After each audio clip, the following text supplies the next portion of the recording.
반가. 열일케이야. 자, 오늘은 재미없는 내가 몇 개 이거 찍어보니까 내가 제일 좀 내가 진짜 평소하고 말하는 스타일하고 비슷하게 말하는 거더라고. 책 리뷰 해볼까요? 책 리뷰. 아무도 안 궁금하겠지만 나 책을 좋아해. 독서하는 걸 꽤 좋아하고. 하여튼 최근에 읽었던 책 중에 스케일이라는 책이 있어. 스케일. 제프리 웨스트라는 복잡계 선구자예요. 복잡계. 그러니까 이 양반은 기초과학을 공부하셔서 기초과학 공부했는데 이제 본인이 그런 건강이나 삶에 대한 큰 위기가 닥쳐 있을 때 이 세상을 바라보는 시야가 어떻게 됐냐 뭐 이런 대한 고민이 담겨져 있는 책이야. 스케일. 밑에 있는 제목이 되게 섹시해. 생물, 도시, 기업의 성장과 죽음에 관한 보편적인 법칙이래. 보편적인 법칙. 이 과학자라서 한 얘기야. 그러니까 무슨 말이냐면 뉴턴도 그랬고 그 그리스 고대 시대부터 그랬어. 그러니까 과학자들이 꿈꿔온 게 뭐냐면 세상을 관통하는 단 하나의 진리를 밝혀내고 싶은 거지. 현대 물리학이 말하는 그 네 가지 힘, 강한 인력, 약한 인력, 자기장, 중력. 그러니까 그 세상을 지배하는, 세상을 관통하는 이론을 정리를 하고 싶은 거야. 이제 그거랑 비슷한 얘기가 뭐냐면 오컴의 면도란이라고 있어요. 이게 무슨 말이냐면 어떠한 이론이 여러 가지가 있는데 그 이론 중에 제일 직관적이고 쉬운 게 진리라는 거야. 전혀 다른 얘기가 될 수 있긴 한데 우리가 지동설하고 천동설을 얘기를 할 때 갈릴레이가 이제 코페르니쿠스요. 이 지동설을 설명을 하려면 태양을 중심으로 지구랑 수성, 금성, 지구니까 수금주와 목토 천내명이잖아. 지구. 그러니까 요 태양을 주변으로 얘네들이 돈다고 하면은 이것들의 위성차가 발생하거든. 지구에서 수성과 금성을 보면 요 각도 이상으로는 벗어나지가 않아. 어디 어느 순간에 있든지 간에. 그렇잖아? 근데 지동설이 아니라 천동설이 되면 지구가 여기 중심에 있지. 그러면 태양도 여기 돌고 여기 수성은 이렇게 돌면서 얘는 이렇게 돌아야 돼. 이렇게 이 각을 이 위성각이라고 하거든. 이 위성각을 설명하려면 수성이나 금성이 이렇게 움직여야 한다고. 이상하잖아. 얼마나 이상해. 그런데 두 개 중에 어떤 이론이 더 직관적이고 간단하지? 이게 더 직관적이고 간단하잖아. 그치? 그래서 어떠한 이론이 상충을 했을 때 조금 더 직관적이고 쉬운 이론을 선택해야 된다는 게 오컴의 면도날이라는 얘기를 해. 근데 정확히 말하면 오컴의 면도날은 중세시대에 나왔던 얘기라 신학의 위대함을 증명하는 데 쓰였던 철학적 논제야. 어쨌거나 저쨌거나 과학은 그때부터 지금까지 단 하나의 보편적인 법칙을 찾아내려고 애를 써왔단 말이야. 이 책은 생명, 기업, 도시에 대한 보편적인 법칙이 있느냐? 있다라는 거야. 그리고 그 보편적인 법칙에 대한 책이야. 굉장히 재밌어. 600페이지 정도고 과학으로 659이라는데 믿겨지지 않아. 정말 재밌거든. 꼭 한번 읽어봤으면 좋겠어. 잠시만 요 표 한번 같이 보자. 자, 이 표는 이 책에 나온 거 그냥 찍은 사진인데 아래쪽은 생쥐, 작은 새부터 시작한 체중, 그리고 그 위에 Y축은 대사율이야. 대사율. 근데 얘가 참고로 로그야. 로그. 그러니까 1, 2, 3, 4가 아니라 0.01, 0.1, 1, 10, 100, 1000만 10배. 얘도 똑같이 로그로 올라가는 거예요. 로그로. 근데 이 두 가지가 기울기가 4분의 3이라는 선형 위에 제일 작다는 생쥐에서 작은 새, 기니피그, 쥐, 고양이, 토끼, 거위, 개, 침팬지, 염소, 돼지랑 말, 황소지나 코끼리까지 같은 선상에 위치한다는 거야. 무슨 말이냐면 체중이 많이 나간 등치가 클수록 대사율이 좋아진다는 거야. 신기하지? 요거는 동물들의 평생 심장 박도수야. 되게 15억 회 정도였나? 10의 9승이니까. 그치? 햄스터, 쥐, 원숭이 다 대왕고래까지 동일한 축, 즉 이 동물이 쥐는 뭐 몇 달 못 살지. 더 작으면 몇 주 못 살고, 대왕고래는 뭐 사람보다 훨씬 더 오래 살지. 거의 100년 단위로 살지. 코끼리나 기린은 사람보다 훨씬 더 오래 살고. 그러니까 등치가 클수록 오래 살거든. 근데 오래 사는 거나 오래 못 사는 거나 똑같이 평생 뛰는 심장 박도수는 같은 동일 축선상에 존재해. 되게 신기하지 않아? 이거는 도시에 대한 얘기야. 어떤 도시가 점점점 인구수가 증가를 해. 인구수가 증가를 하면 도시의 특허 건수가 역시 어때? 일렬로 증가하지.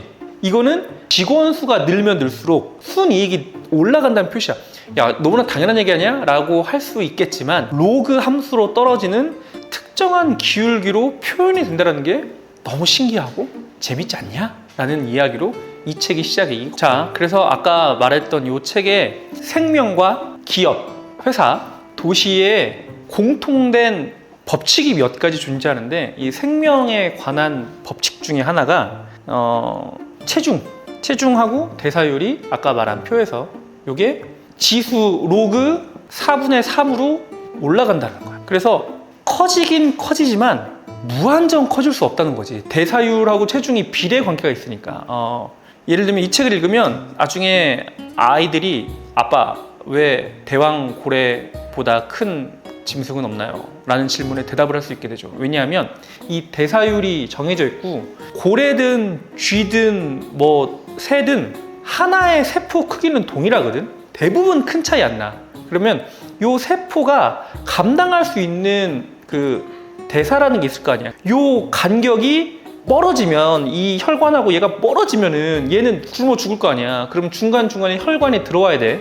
그러니까 생명체가 크기가 커지려면 특정한 구획이 존재해야 한단 말이야. 도시 입장에서는 도시가 무한정 커질 수 있지. 도시는 무한정 커질 수 있지. 왜냐하면 집, 회사 이런 것들이 크기가 커지면 도로, 뭐 항만, 비행, 그다음에 하수도, 그러니까 들어오는 것과 나가는 것의 그 비율이 그 구간은 맞을 수 있을 거 아니야. 그러면 무한정 도시가 커질 수 있다. 뭐 이런 식의 얘기를 하면서 이 기업은 사람이 모이고 잉여 생산물을 만들어내면서 얻을 수 있는 소득도 요 특정한 로그 3분의 4로 증가하면서 돈을 벌어들이지만 시간이 지나면 어때? 생물과 기업은 성장했다가 유지하다가 소멸의 단계를 겪어서 언젠가는 죽거든.